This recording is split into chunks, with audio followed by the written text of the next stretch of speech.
then you should know about STEM.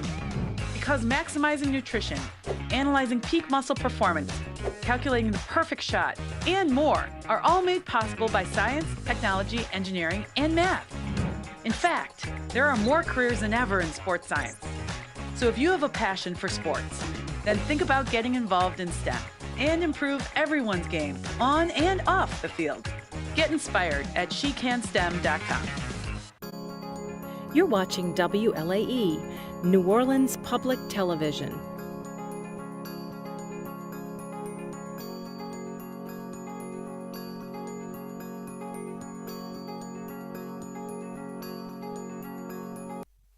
Inside New Orleans Sports with Eric Asher is underwritten by... At Villeries Florist, we deliver the magic of flowers 7 days a week to the North Shore and South Shore in the New Orleans area. Whether it's for birthday parties, baby celebrations, Villeries provides colorful floral displays for all. With a store full of fresh-cut flowers, exotic tropical flowers, orchids, roses, and even fruit baskets, our goal is to make your vision a reality. Villeries Florist, proudly serving Louisiana since 1969. Dave Miette Insurance Agency. Auto, home, flood, business, 504-556-0809. Dave Miette, INSagency.com. For over 48 years, Southern Tires and Auto Repair has provided services across the New Orleans metro area.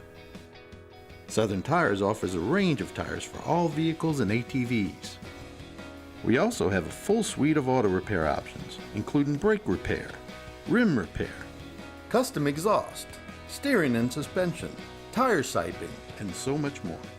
Southern Tires and Auto Repair, 2550 Hickory Avenue in Metairie. CNC Drugs is a family-owned pharmacy that's been serving Southeast Louisiana for over 50 years. Whether you need help taking care of an elderly family member, a growing child, or even a pet, CNC provides patient-centered care for your entire family. CNC Drugs, large enough to serve you, small enough to know you. Locations in Mandeville and Araby.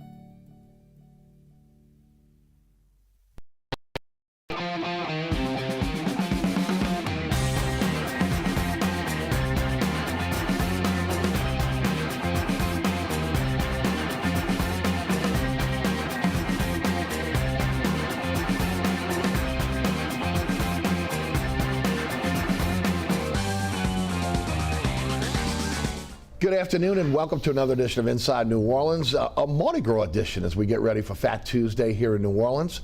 And of course, we had a lot to talk about. Again, all the home teams, Saints, LSU, Pelicans, Tulane. Also, we'll touch on college basketball, women's college basketball, the start of college baseball this weekend. So much to talk about. One of the best we have in the city to break it down. Sean Fazende of Fox 8 Sports joins us on the program. Sean, how are you? I'm doing well. Good to be back. Mardi Gras time. Fun time in the city. I know y'all probably seen the traffic out there because got the float traffic going everywhere. But only in New Orleans. Yeah, man. Good week. Good to be here. Good to have you. Of course, Sean just coming off of being a grand marshal out in what was it, Poseidon in Slidell? Poseidon, yeah. How was that? How was the ride? Fantastic. You know, I'd never been to a Slidell parade before, so I was unfamiliar with that route. It's kind of broken up into thirds, three, kind of three sections, and I'm telling you, the Slidell crew, the Slidell crowd, they know how to show up for a parade. And that was, for what I was told, that's their big parade, the crew of Poseidon. It was awesome. I had my 10-year-old daughter, Mila, with me. She loved it. But I'm telling you, we didn't have a break in the action. I think the float stopped. You know, they'll stop. Sure, I think it stopped twice. But everywhere I looked, I mean, there was 6, 7, 8 deep on that Slidell parade. So sorry if you were at the back stretch, the back quarter of the parade. Because we ran out of stuff. Because when you got a 10-year-old with you, you got hell, even somebody my age, when it's just everybody throwing, everybody calling your name. We were just throwing as much as we could. So, but we had a blast. Thank you so much to the crew at Poseidon for having me. John Snell joined me as well. He was in the float ahead of me. Me and my daughter were, and we had a couple other people with us on the float as well. So we had a fantastic time.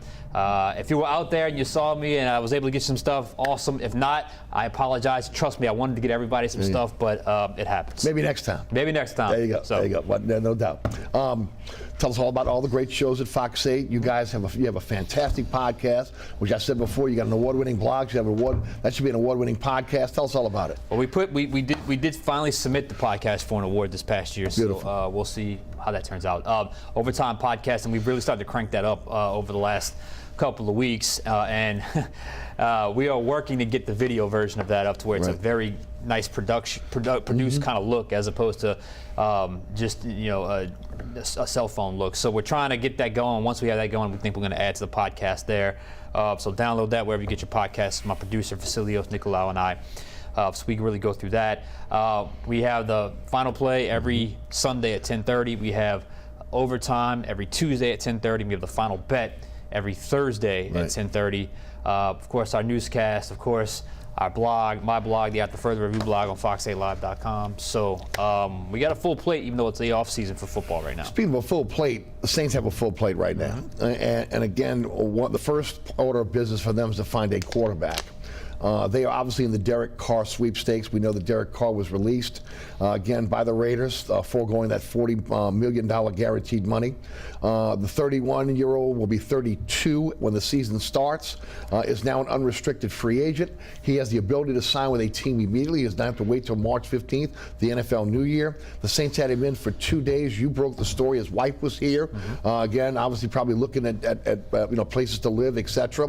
There was a report from ESPN that the Saints asked him to take a pay cut. You and I discussed this on the radio show. We think that was kind of misinterpreted. That was probably about restructuring his deal. But with that said, he's going to command $35 to $40 million. And right now, if you look at it, just on the quarterbacks that are going to be available in this upcoming free agency period, he probably is the best guy available. Give me your thoughts from there. Well, for those that don't understand the pursuit of Derek Carr, what are you guys looking at? There seems to be a bigger or higher than normal backlash to this pursuit of Derek Carr. I'm like, why? It's clear they need an upgrade. It's clear Derek Carr represents that upgrade. I know he's not, a top 5 quarterback, but he is still a legitimate, competent quarterback. And if you're the Saints, why wouldn't you be optimistic right now, given who are you threatened by in the NFC South? Why wouldn't you pursue this avenue and reclaim your place at the top of the NFC South, which really Derek Carr could help you do that. So I understand the pursuit. I thought it was a huge check and check mark for the Saints that he was willing to get on a plane and come here with his wife, which I was able to report that his wife joined him. I'm not sure if they went and looked at properties or anything like that, but I do know she was here, so I think that's certainly. But normally that's the procedure. I mean, who knows? But I don't want to report that as fact, because I obviously don't know if that was indeed the case that happened. But nonetheless, I do believe her coming with him was a significant thing, because frankly, this is not just a football decision for Derek Carr. It's a family decision. He's got 4 young kids. There you go. He was in Oakland, moved to Las Vegas, so it's going to be another move again. So that's what I think sometimes the outside people don't really understand. But she joined him. He took the visit. He got on a plane. There's enough respect there from Dennis Allen and obviously the Saints organization to take that trip. And truth be told, Derek Carr was probably going to reject any trade, but he at least considered the Saints offer. And by the way, the Saints offer, the Saints framework was enough for the Raiders to say, yeah, go ahead, check him out. So I think that's all positive. Now, obviously, he declined the trade or did not, waive the no trade clause, whatever the case may be. The Saints are going to have to get him via the free agent route. That's fine. I still think they're very much in the competition. But there is going to be some competition. How much of a competition is a matter of debate. If you look at the teams available who could pursue a guy like Carr, I think there's some realistic teams that you're going to have to outbid. Who are? New York Jets, I think, would be one. I know there's some in the division that think Carolina or maybe even a Tampa Bay could be another one. Possibly. Carolina's case, they have a top 10 pick. Maybe they go the draft route. I could see Tampa Bay being a team, but nonetheless, I think it's the correct move. And we said this on our podcast. There is no perfect answer, and I feel like for those complaining about it, I feel like they're searching for a perfect answer that does not exist. You don't have a top 10 pick. You don't have a guarantee in the draft to go get a player. So, a long-winded answer to just say, I think Derek Carr, the pursuit is worth it. I do not think it's over. I still think the Saints are in the mix. And I still think when the dust settles, the Saints would be willing to pay between $35 and $40 million, which I broke it down. It's between Dak Prescott and Kirk Cousins, which is where I think Derek Carr lands. Right. And when you add in Joe Burrow's extension, Lamar Jackson's money's coming, possibly Justin Herbert, it's going to be somewhere between the 11th or 12th highest paid quarterback in NFL. Right. Sorry, guys, that's the going rate. That's the going rate for a quarterback at Derek Carr's caliber. And for those that don't like that, what's the alternative? Right. What's the better alternative? Right. Are you banking on Hendon Hooker at this point? I mean, honestly, because if you don't get Carr, where are you going from there? Are you going Garoppolo? Or are you looking, at that point, are you trying to be able to package picks that you desperately need to fill other holes, to move up to get that quarterback? Re-signing Andy Dalton for, again, a guy that made $3 million last year, that'll make somewhere around $12 to $14 million? Yeah. I mean, to me, it's the best option right now that's out there for this team. Yeah, and now you won't have to give up a draft asset, right? Which I was actually okay with. I know you and I disagree on that, but I was actually okay with that just because I just felt like whoever they would have gotten with the 71st overall pick or 100th pick in the 4th round, whatever it was, right? I think Derek Carr's competency at that position would have been you would have gotten more out of him. But nonetheless, you won't have to do that now, and you can structure a contract that's very cap friendly. Yes. They do this all the time. We know that. To where you're back to competitiveness and possibly winning the NFC South, which somehow people are just kind of brushing off winning the NFC South like it's not a big deal. Right. You win the NFC South, you're in. You're hosting a playoff game. Right. You're no lower than a 4 seed, and I know recent history at home has been tough, but for the most part, home playoff games. I mean, you're talking about a legitimate, not just making the playoffs, but a possible legitimate run in the playoffs. So, I don't understand the gloom and doom from some people. And I understand where the Saints are in terms of the Derek Carr pursuit. And I lost my black and gold goggles a long time ago. I don't see why, and I'm with them in terms of why wouldn't they be optimistic at this point with where they currently stand. I know there's some hurdles to overcome. Sure. They've always overcome them. But in the Derek Carr situation, the feeling that Derek Carr gets him to a place they want to go is not a crazy thought, in my opinion. It'll be probably a 5-year deal. You would think this is going to be his last big contract. He'll be 37 by the time that expires. He's a guy that's 63-79 as a starter, 0-2 in the playoffs. He's had 6 coaches, 5 play calls in his last 9 years, of course, and those Raider playoff teams were 12-44. He was 12-44 for his first playoff teams. And so he's been with a bad team for a long time and a bad organization. Really has been. And he's been remarkably consistent throughout What do you like about him? Accuracy, can throw the deep ball, can utilize the entire field, works the middle of the field well, which is something that I look for in a quarterback. Really works the middle of the field well. His best years were under John Gruden's offense. Sean Payton's offense, now Pete Carmichael's offense, the Saints offense is the John Gruden offense, which is basically the terminology, how they operate things. He's flourished in that system. You can't tell me a guy that had the sample size he had before last year was one thing. And then obviously by the end of last year, things had really fallen off for him with Las Vegas, and it kind of felt like there might have been some turmoil between the coaching staff and him. It could have led to that. But I think overall, I just think he's a very clean quarterback. In other words, he does a lot of things really well, and I think he's a legitimate starting option at the game's most important position, something you don't have at the moment right now. And I surely would hate to hear again that the Saints are trying to sign or are signing Baker Mayfield, who I think is the most overrated quarterback in the NFL. He's not an accurate quarterback. He can be a locker room cancer, at least an explosive guy in the locker room. I surely don't want him going down that route. And then again, do you want to run it back with Andy Dalton again? I mean, of those two scenarios, I would run it back with Andy Dalton because I think at the very least, Andy Dalton processes well and is pretty accurate with the football. He's just not overly clutch and doesn't finish games well. And I just don't think, as over a 17-game season, I just think he'll average out to about average play. But operating the offense and being a bridge to the next quarterback, I think he would fill that role more than, say, a guy like Baker, who I just think, like you said, I think he's inaccurate. Got an edge to him, which I think can be a good thing, but I also think can rub people the wrong way. I understand he would be a cheaper option, but I don't. Who cares? I mean, who cares if he's a cheaper option? If he's bad, do you want to go down the road of 4-13? I mean, some people think. I think some people would prefer that, honestly. But the Saints don't think like that, and they're not going to think like that. Dennis Allen is not going to go into his second season thinking, "Oh, we're going to be bad." He wants to win. He's got to win. He's got to win. Right. The Saints want to win. They don't want to have to suffer through a 4-13 season or a 3-14 season or even another 7-10 season. Right. They want to do what they can do to win games. And honestly, I don't see anything wrong with that logic. As we wrap up Derek Carr, how long do you think it's going to be before he signs with someone? Now, he doesn't have to wait till March 15th. So again, and from what I understand, he hasn't taken any visits yet other than the New Orleans visit. Well, how many visits does he take? Right. Does he go through the process of the visit, which he did here, and he brought his wife here? So clearly it's a family decision. So I would imagine his next stop, they're going to kind of tour. He's already gotten that out of the way here in New Orleans. Now they can talk legitimate contracts, not necessarily adjusting certain contracts. So I think he takes his time. But I think he could be the first domino to fall in this what could be an interesting quarterback carousel, just because he's available right now. And I don't know if he waits too long, then he can.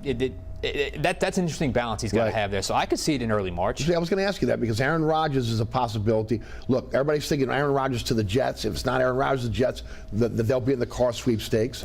Obviously, again, the same thought process. Again, this is going on down in Tampa, where again they think that maybe they can get an Aaron Rodgers to be able to replace a Tom Brady, and if not, Derek Carr's their fallback guy. Indianapolis, Washington, both two other teams that may be looking. I agree with you. Carolina may be looking at the draft and possibly again with that top 10 pick and maybe either moving up or trying to get a quarterback there if they don't stick with what they have. But it'll be interesting again how quickly he is going to make his decision.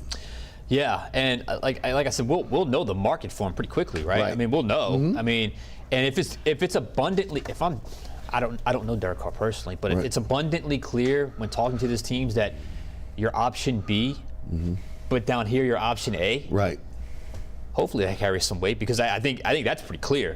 For the Saints, he's option A, and some of these other spots, like you said, New York, Tampa Bay, he would be option B, and maybe that's the gamble you run by waiting until the market opens up, and let's just say for the sake of argument, Rodgers becomes available. Then what? Then you're not the guy. Well, right now you kind of are. It also gives you a chance to hold on to your draft picks, which I think they have to covet going forward over these next few years. You can't be, again, packaging picks and going up and getting one player and be satisfied with coming out of the draft with a couple players now. You are cap strapped. It's going to be a couple years before that digital, that gambling money really kicks in, that maybe, again, you can get out. You get ready to sign maybe, a very high-priced quarterback. So, again, you've got to hit on this draft picks. This has got to be like a 2017 draft over these next couple of years. They really have to hit. And they got to hit on some big men. In my opinion, guard, defensive tackle, defensive end, wide receiver, running back, safety, offensive tackle, because of the injuries on both sides. Can you add anything to that? That was a lot. That was a lot. I think they need D-line help. I think D-tackle. I think they signed one, draft one. They always draft an offensive lineman in every draft. I'm curious to see where they target. Is it guard or tackle? I think it's guard. Me too. I think it's guard because I still think they have high hopes for Penning. They could always Hurst is under contract. They can always go back to Hurst, and I think Ryan Ramczyk, they believe, is still one of the best right tackles. Is Pete a cap casualty? I believe he will be at some point. The question is he post June 1st? But the thing about the post June 1st, you only get two. Well, you only get two, but you don't get the space until June 1st. So what's the point of having space if you can't use it on the quality free agents available before June 1st? So that's why it's obvious it's going to happen with Michael Thomas, or at least we think. Because that just makes financial sense. But in Pete's case, you'd save more money, but you don't have it available. You still save a little bit of money by cutting before, just not as much as if you did it post June 1st. But yeah, I think ultimately he's a guy that they can look to. They can get some fresh new blood at that left guard position. Look, the line has been often injured, underachieving these last couple of years. There needs to be an influx of talent, new talent in there, and also maybe a different look that we'll see. You know, with Breeze, you needed smaller guards and center, because again, he was a smaller guy. Maybe you're going to beef up that line now. Maybe you're going to look more like Philadelphia, more like Kansas City going forward, and be a more physical line, a bigger line with a bigger quarterback. That's possible. I don't know that I completely agree with the notion that they had smaller linemen. I mean, McCoy's a bigger center. I mean, Pete's huge. And obviously, who was a ex-tackle. Trevor Penning is a mountain of a human being. I mean, that dude is huge. I mean, he makes big guys look small. So, but I think the point we're in agreement with is they're going to invest in the line of scrimmage, offensive and defensive line, because they believe it. D tackle, D end, and some form of an offensive lineman. And they're developing some guys. They like Landon Young. They certainly like Penning, and obviously Hurst is a guy's versatile, but they're going to add someone to that mix. Are you in the school of thought that if they sign a Carr, that maybe a Michael Thomas comes back? I don't know what to make of that. I really don't, because the way they went through all that process to basically set him up to basically have to release him by the third day, the third day of the new league year, and there's a guarantee that kicks in. It just they would have to go back and undo everything again. They already got what they needed out of that restructure, which is the present day cap space. But I guess they paid him to take a pay cut essentially. Yes. And he gets to go out in the free agent market, or maybe they can get some kind of asset for him in compensation. I wouldn't expect anything more than a late draft pick in that regard. But I'm still leaning more towards that's not going to happen. He's not going to be a Saint next season. Let's talk coaches. There's been a shift in the coaching staff. Dennis Allen has had a chance this time around, instead of continuity, to be able to name his own guys. And especially, again, the way things went last year. If you're going to give him a fair shake, I think you have to give him a fair shake to be able to name his own guy. Joe Woods comes as the defensive coordinator. Todd Grantham is the defensive line coach. Marcus Robbins is the secondary coach. Clancy Barone is the tight end coach. Kevin Carberry is the assistant offensive line coach. Is that better than Brian Nielsen, Chris Richard, Ronald Curry, who we don't know if is coming back, Zach Strief, who's now in Denver with Sean Payton, Rausha, who now is with Tulane, again as their offensive line coach? Is that a better set of coaches than what has departed? We're gonna find out, aren't we? Their reputations are, what they are. I know the defensive coordinator, was it Cleveland he was with last year, was let go, is that right? He was let go. But he's not coming here to call plays. He's coming here to help organize game plans and that sort of thing. And all these guys have ties to. I mean, that's the way it works. That's the way it works. I don't know. I don't know. I'm unfamiliar with the new tight end coach and the new assistant offensive line coach. I was very familiar with the old assistant offensive line coach because he was a big name. And Zach Strief, and obviously surprised he's gone? Surprised he left? Yeah. A little bit, and I mean, he put roots down here, man. Business roots. A little bit. That's a big step up. Right. Assistant O-line coach to O-line coach. That's a big leap of faith for Sean as well to do that, and even the tight ends coach, the assistant Declan Doyle. Yeah, Declan Doyle. Yeah. Going to be that's a big step up for both those guys. It's a big promotion. A little surprised at that, and when I last talked to Jeff Duncan, he was under the belief that he was still kind of not quite concrete in that decision, but. They already hired an assistant O-line coach, which is Zach's old job. And if you go to the website right now, I don't think I see Zach Strief's name on there. So I am a little surprised at that. But he wants to be a head coach, which I think he's got the capabilities of doing one day. Because I think his skill set's a little different than some others. I think it's a necessary move up the ladder for him. All right, first time you're on the program since Sean Payton was traded to the Broncos. You know how I feel. Why don't you let the audience know how you feel about the deal? A few weeks ago. I felt like we've gone through so many things now. First round pick at 29, obviously, again, and a swap of the second and third round picks in 24. Yeah, didn't like the send back of the third round pick. So that's why I couldn't give it an A+. Seems like around the NFL, they feel like the Saints got fair compensation. I would have either liked another present pick in this year's draft or not send the third round pick back. So I thought it was okay. I thought I did kind of get the feeling that at some point both sides really wanted to get this thing done, and they held out for as long as they could in terms of what they could get. I do think getting next year's second round pick is pretty nice, and having a first round pick is important. Because you have 29 and 40. That's a nice little duo there in terms of where you pick late first, early second. And you can maybe do some things with that ammunition and go up if you wanted to, which is what they always seem to do. So yeah, I thought it was okay. I think for the organization, for myself, selfishly, just so glad it's over because we had talked and Peyton was so visible more than any other candidate. He talked the most. You knew all about his contract demands. You knew all about compensation. He was on every single radio show, podcast, TV, talking about his situation. It got to a point where we were just tired of hearing about it, and I'm glad it's over because it's time for this organization, this city, this fan base to really move on from it. And then honestly, I've talked about 3 or 4 different higher-end Saints personnel. Right. That's the vibe I'm picking up from them. He's a former coach. Like, I think they're ready to completely shift and get away from the Sean Payton tree. Well, I mean, they better, because again, look, what they did was, as I've said, continuity means you're taking his plan, you're taking his system, you're taking his coaches, you're taking his players, and you're trying to be able to hold that together. Okay, so that was continuity. That was, again, so the ghost of Sean Payton was still going to be in that facility with everything you did, because everything was Sean Payton. Everything came from Sean Payton. It was almost like everyone was coaching and playing as if he was there but wasn't there, and no one quite knew how to handle that awkward energy. And it really didn't. By the second half of the season, you saw it turn a little bit with Dennis Allen, and I think that's when you saw a little bit better of an output. Dennis Allen has got to be more demanding. He's got to be more, this is my team. And I think you're seeing that with the coaching hires. And then if he fails that way, so be it. But I think he's got to be a little more out in front, and I think the entire organization felt like everything was just going to pick up where it left off. The leaders are going to do what they do. The coaches are going to do what they do. Front office is going to do what they do. And it didn't work. And I think they all took a little bit of a step back without realizing it. And then, boom, it caught them. You know, they should have known.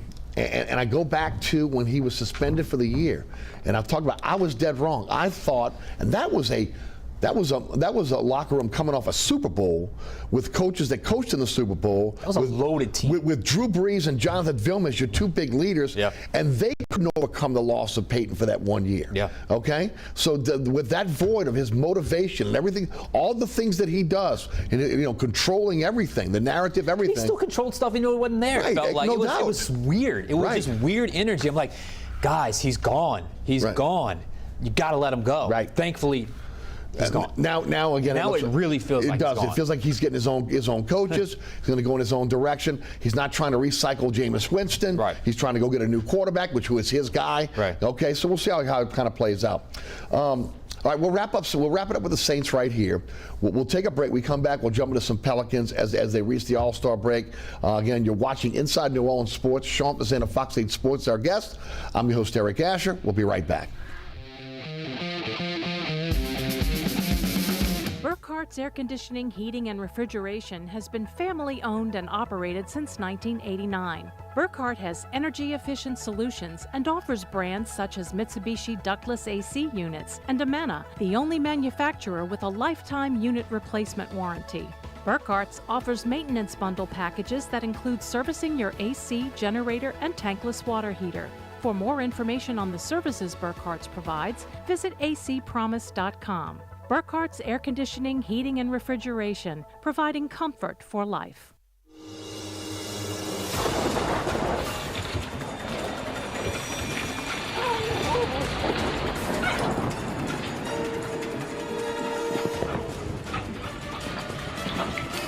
Experiencing rough weather with a bad roof can be a nightmare.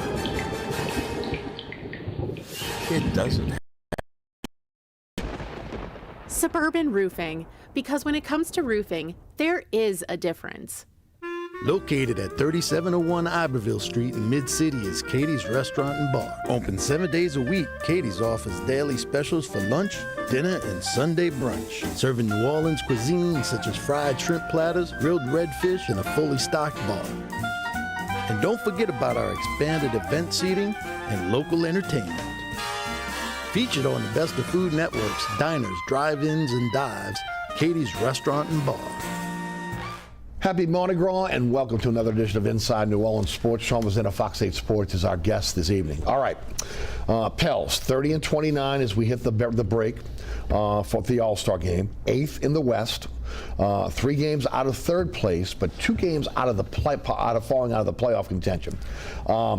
They have 23 games left after the All-Star break. That's 11 at home, 12 on the road. They play 19 of those games against the West. Most of those games against teams that they are vying for a playoff spot, and 4 against the East. They have added Josh Richardson to the lineup now, who again I think was a really good pickup for Devontae Graham, who really struggled here in New Orleans. Of course, 4 second-round picks was attached to that deal to make it work. They get out of some some salary cap situation next year with again the $12 million that was due. Devontae Graham, Richardson will be an unrestricted free agent next year and will be off the books. But again, what he can bring to the team right now, again, is really, I think, much more than Devontae Graham could bring. But last night, 120-102 losers to the Lakers in a game they really needed to win. Second time they've gone to Los Angeles, they've been a little starstruck.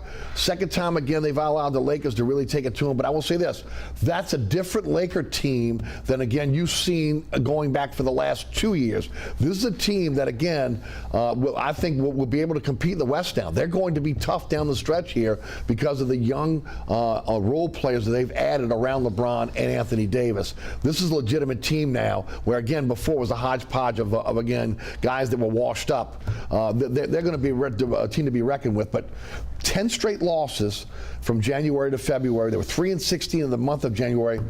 They started out in January half a game out of first place. They ended again 9.5 games out of first in 10th place in January. And they moved up to 8th now. Sean, 23 games left. You got to put together some type of win streak, and we know that Zion will be out several weeks after the All-Star break, still trying to be able to come back from that hamstring injury. Well, first off, with Zion's case, if you get him back before April, to me, that's a bonus because I like it's a hamstring. We know how Zion's built. We know his game. We know that. I mean, hamstrings. I mean, forever have been that's the injury that reoccurs. Right. So it's always the trickiest of injuries, just because you don't know where it's going. So basically, to me, if you get him sometime in March, that is, I'm thanking God, because frankly, when you talk about the timeline, I think it's what's going to happen. First, last night was inexcusable, and I'm tired of the injuries, schedule, Lakers got bet. No.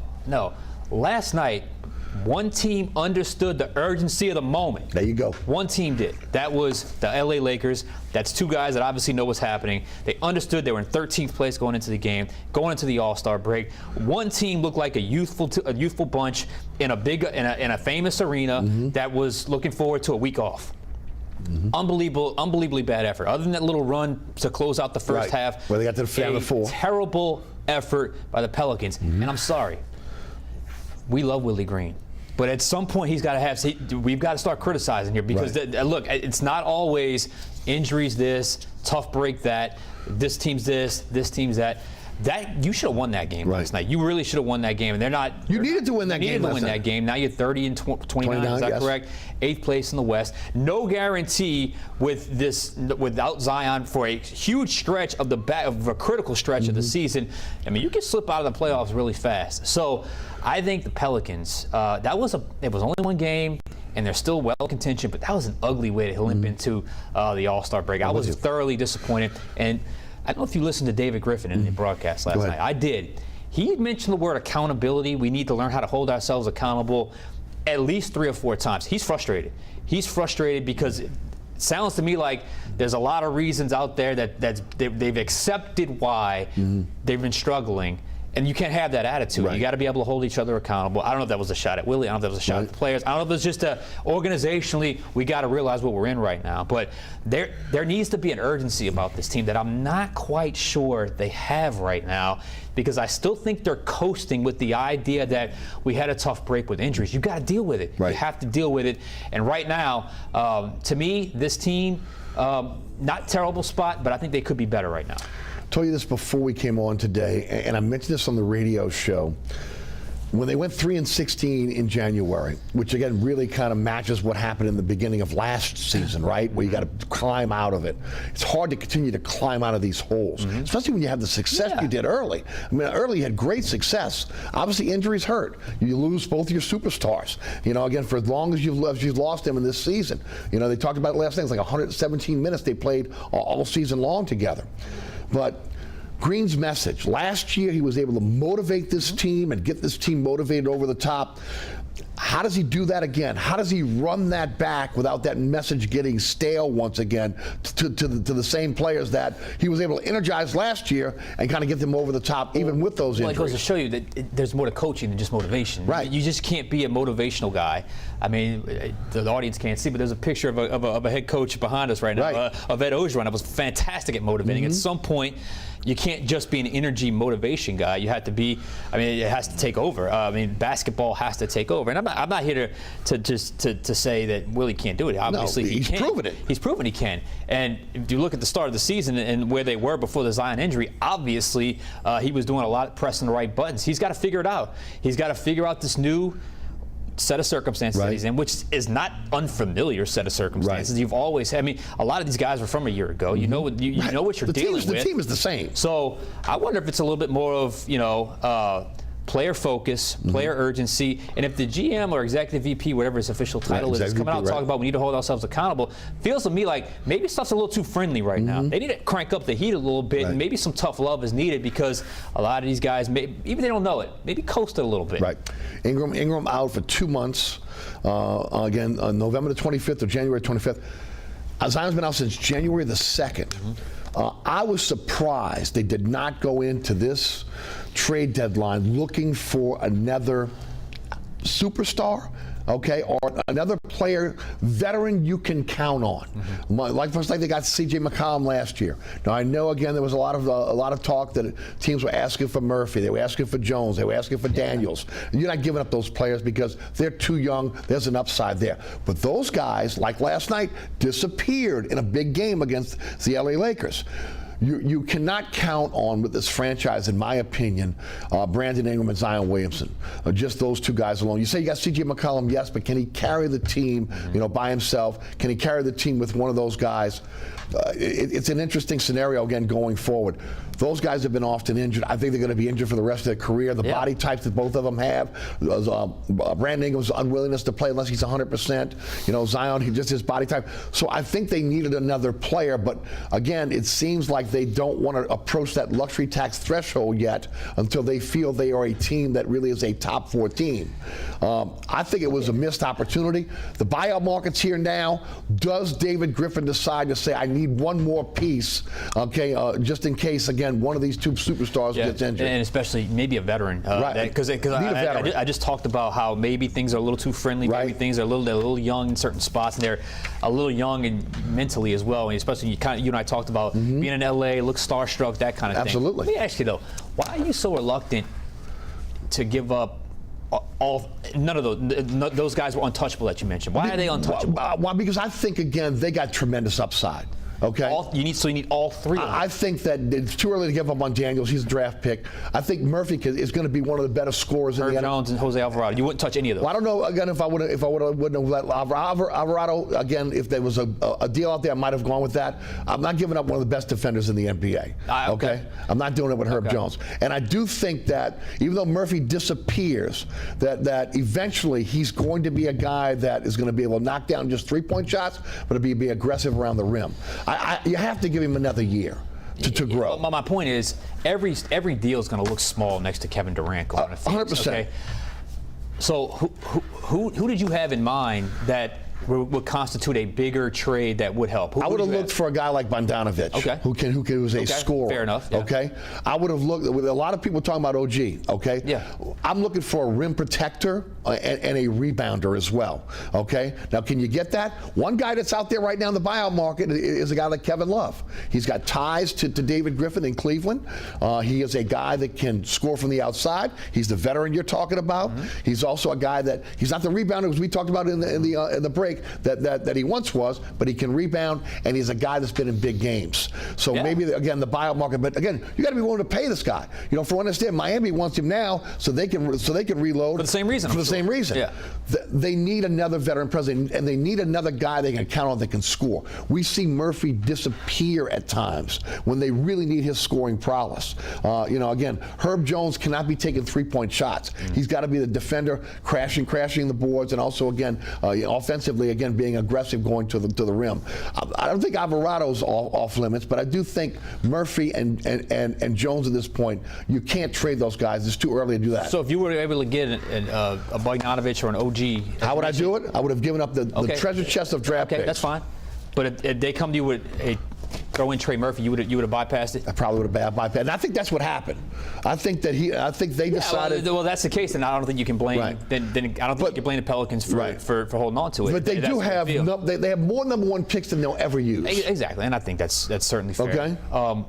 I guess because we talked about this a lot on our show leading up to the trading deadline. You know, are they going to make a move? Are they going to make a move?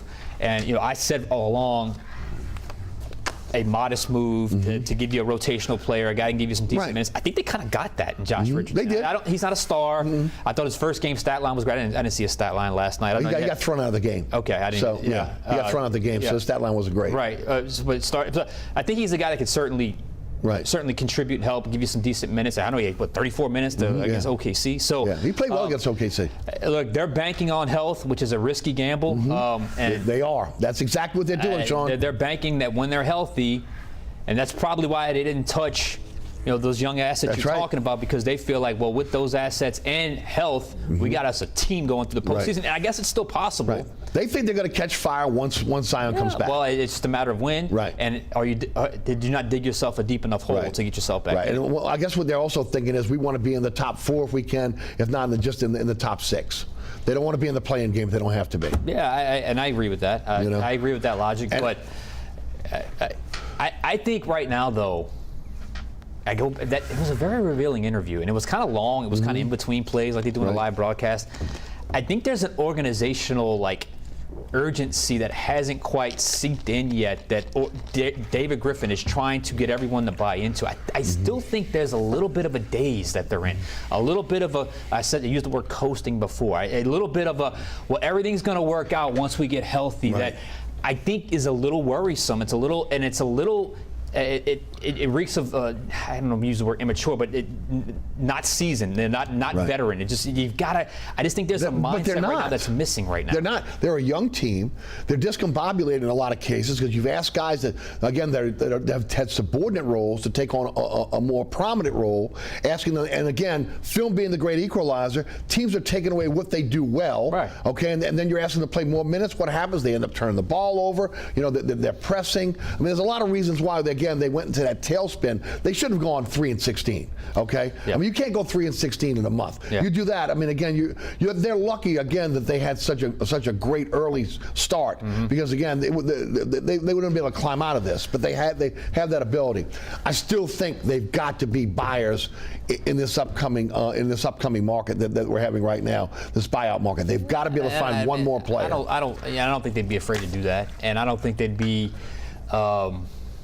I think they realize the situation at hand, especially now with the indefinite timeline of Zion Williamson, because you've got to at least have some plan for not having him available for postseason. You've got to have some for both plan. of those guys. Well, Ingram's available right now, but I mean, and so you got to be able to at least protect yourself in that scenario the way you can. Because one thing I'm really not down with is this whole idea we got to temper our expectations. We've had tempered expectations for professional basketball since they've been here for the last 2 decades. I'm so sick of tempered expectations. It's okay to embrace being wanting to be a contender and embracing the expectations that come with that. Because I'm already starting to hear that, and I just think that's loser mentality. No, I don't want to hear that either.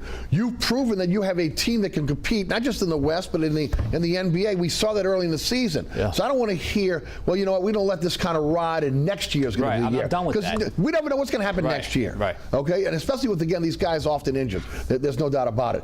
But again, 23 games left. I gave you guys the scenario again. Where, again, they've got to put together a winning streak here to try to move up to be able to stay out of the play-in tournament. All right, let's shift gears to Tulane.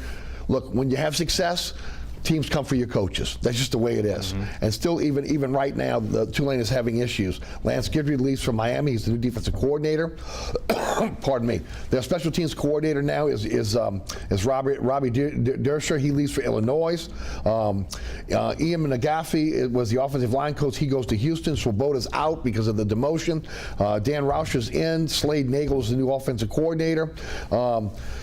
There's a still shift here, and now Willie Fritz again is getting ready to be again the Grand Marshal for Endymion. At the same time, he's got to be on the phone trying to find coaches because these coaches are getting poached. That's the way it goes, and you know, Tulane, for the whole world to see, put on a show when they beat USC and able to put it and win in obviously dramatic fashion. You know, we always say when something like that happens, the head coach is gone. You just can't hold on. Well, you held on to the head coach. It turns out every other coach on the staff seems to be the object of other teams' affections. So you got to deal with it. And look, I mean, Hell, after the LSU national championship 2019, they dealt with it. Right. I mean, you got to deal with it, and that's just part of the course. It's price of success. You'd rather be dealing with this problem than another problem, a unique problem to have if you're Tulane. But you got your quarterback coming back, and you got your coach coming back. You got That's your a head good coach, thing. and you got was their offense, was he on the staff last year? Yes, he was. Actually, he was the tight ends coach, but from what we understand is he had a lot to do with was calling the plays. Swoboda was demoted during the season,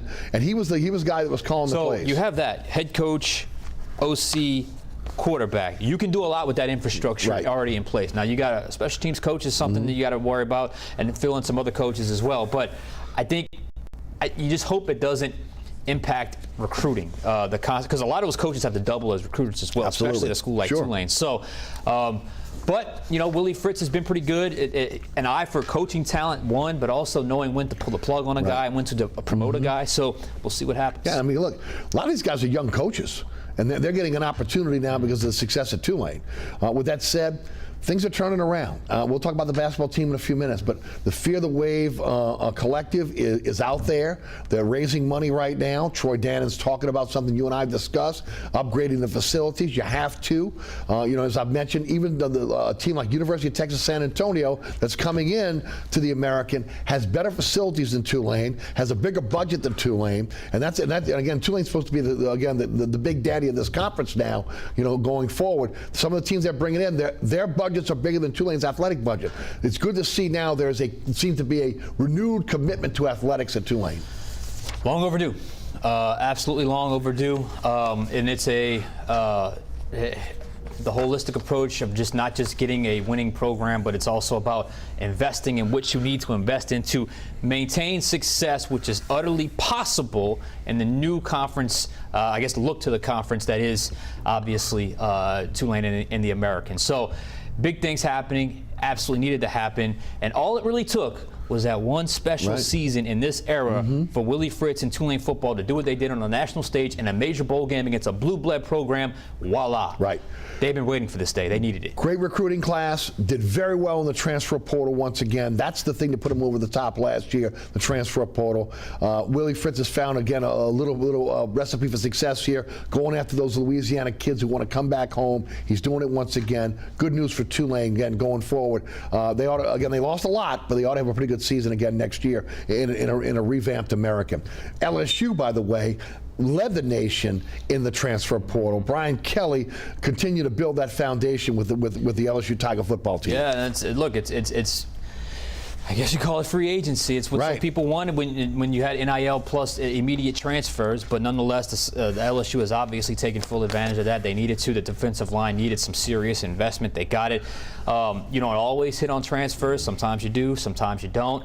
I do think it's a little different in style and what those guys are looking for and what you're targeting and certain things and what you expect out of those guys, but I think the key is certainly the numbers. I don't think you want, I'd be very curious. The first year he obviously had to rely heavily on transfers. The ratio he wants, does it 70-30? Is it 80-20? Is it 75-25? High school recruits to transfer in terms of percentage of how you want to break your roster down. Feels like it's a pretty good mix though, in terms of what they were adding and filling some needs, and certainly guys that can come in and hopefully contribute right away, because I think everyone's assuming they pick up where they left off from last year. I don't know that they've got some holes that are pretty significant. Which are?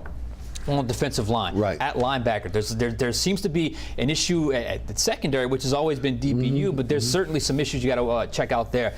The O-line is not as deep as Brian Kelly would certainly like it to be. And I'm still waiting for a running back to emerge. I'm still waiting for a big-time running back to emerge, because LSU always had one.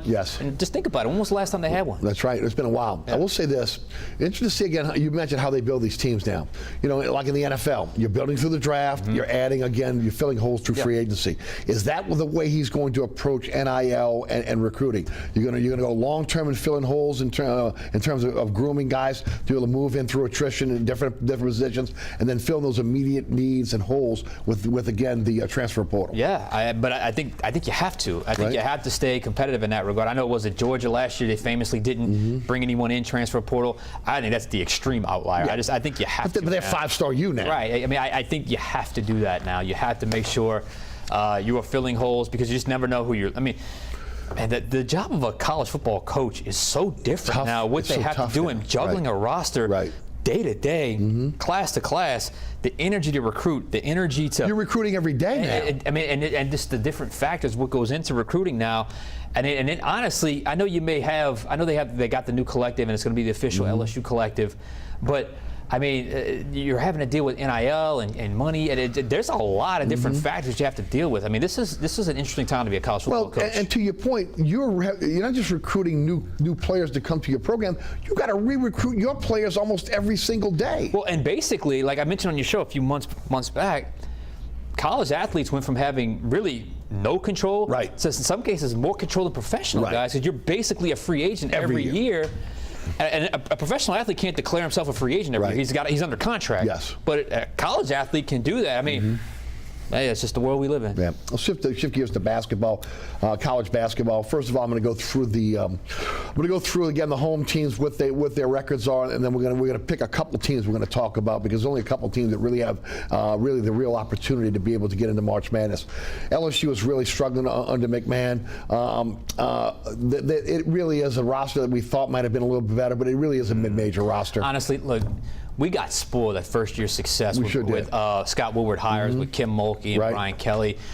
That guy had to replace everything. I mean, from the absolute ground floor, zero. And he went where he knew where to go, right? Mid-major. Like, I think that in that sport, given where they're at, I think give him a little time. I'm willing to give him a pass for this year. I know it's looked really bad. It has. Really ugly, but this is what I was expecting out of LSU. And I didn't expect it to be terrible, it to be this bad, but like I didn't expect any shred of success. 12-14, they're 1-12, losers of their last 13, they're in last place in the SEC. UNO struggling as well, 6-18, 3-10, they're in 8th place in the Southland. Now for the Southland, the conference means everything. You get hot in the tournament, you win the conference, you go to the NCAA.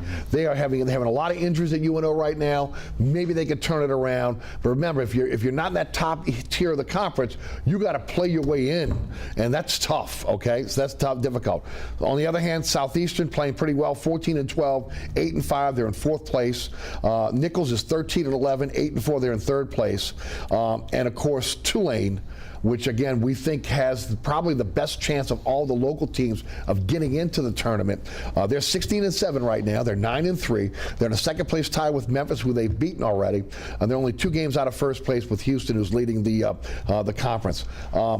I do want to talk quickly about Loyola, which again the men are 14th in NAIA, 20-5, 15-3 coming off their national championship. They're 1st in their conference. The Loyola women are playing incredible right now. They're 9th in the nation, 24-1, 16-1, 28 wins in a row for the Loyola Wolfpack women. I want to give a congratulations to Tulane's Lisa Stockton, 15-11, 5-8. They're 9th in the AAC. But last night, she's 29 years at Tulane. She ties Leon Barmore, the former Louisiana Tech coach, for career victories of Louisiana teams, 576 coaching victories with Tulane. She has a total of 639 in her career. Tulane is right. Tulane is again right now, as I said, 9th in the American. UNO 6-16, 5-8, 9th in the Southland, and of course the LSU women coming off of a loss to South Carolina. They're 23-1, 11-1 in the SEC, in the 2nd place, 3rd overall. I want to concentrate on 2 teams: Tulane's men's team and LSU's women's team, which I think both have an opportunity to go into the tournament. Yeah, kudos to Coach Hunter with Tulane's men's doing big things uptown. It's about time, man, just to be in this discussion. I talked last night or Tuesday night on our overtime show. We brought up Tulane baseball, and I said it's time to bring back the brand of Tulane baseball. I think the same thing could be said for the basketball program. I think you saw the momentum build with the football program. Willie Fritz, who had raised the floor, and hopefully now it's higher and higher. So I think it's time. People don't. I mean, there's a generation that don't understand how prominent Tulane hoops were That's back exactly in the day. I agree. I mean, early 90s, mid 90s, Perry Clark, those teams. So certainly a good thing to be in the mix, doing big things. He's got a good team. He's got a good team. This is a really good team. And he seems to get it. There's something with his personality. He seems to connect with the players, connects with the city, understands the whole game, if you will. Not just with the media, on the court, the fan engagement. I think it all matters, especially when you're trying to kind of bring back the magic, so to speak, of Tulane men's basketball. I mean, Tulane men's, they were outstanding. Yes.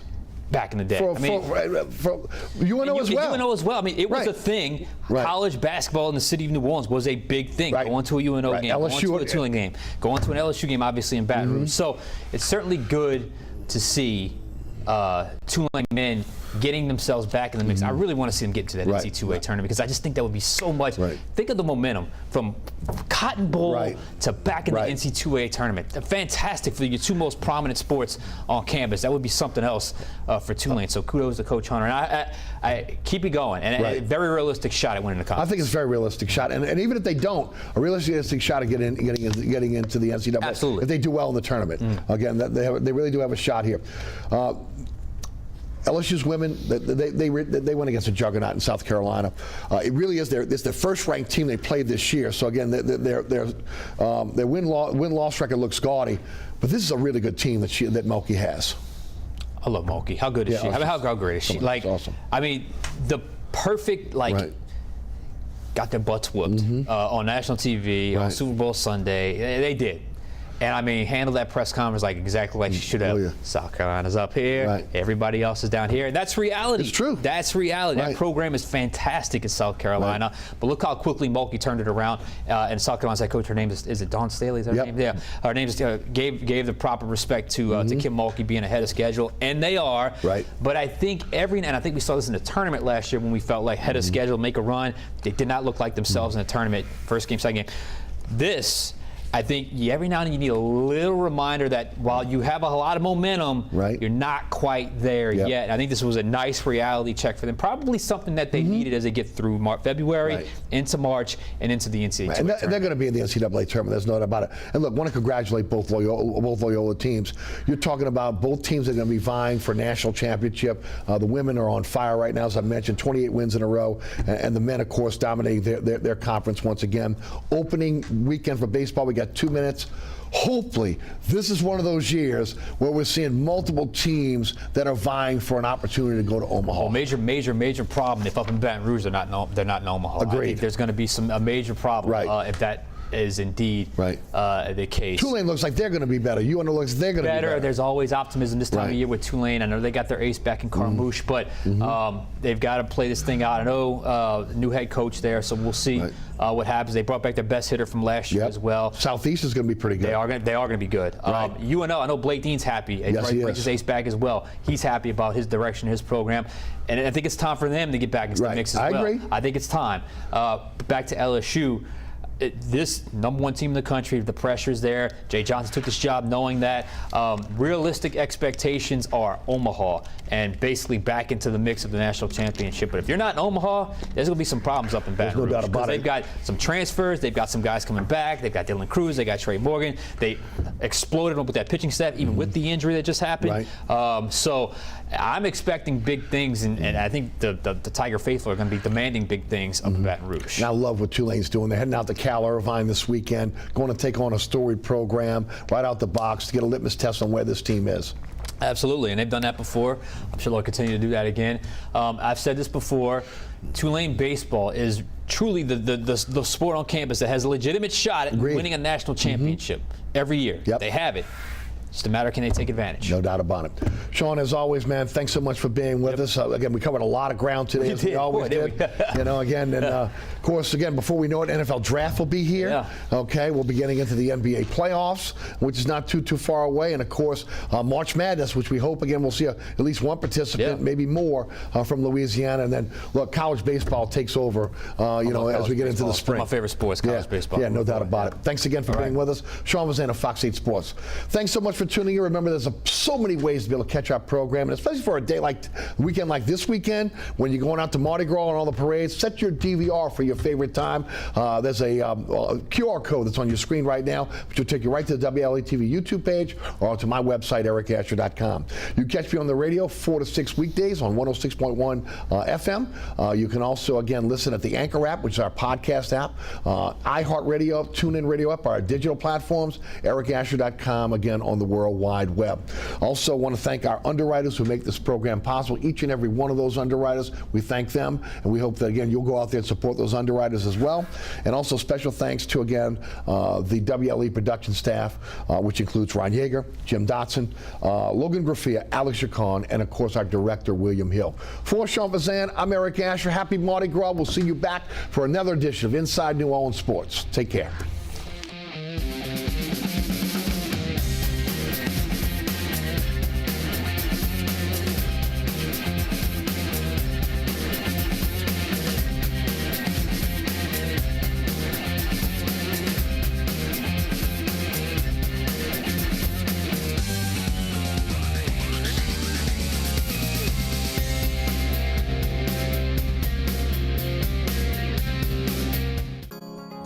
You're watching WLAE, New Orleans Public Television.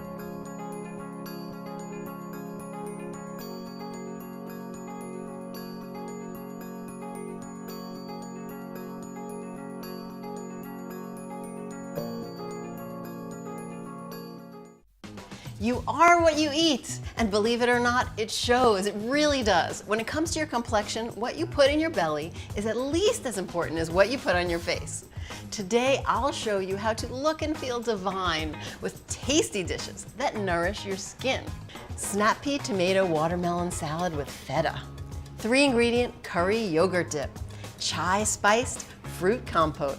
And green tea poached salmon with Asian slaw. Beautiful beauty food. Beautiful to eat and beautiful for us. Yes. You'll look marvelous right now on Ellie's Real Good Food.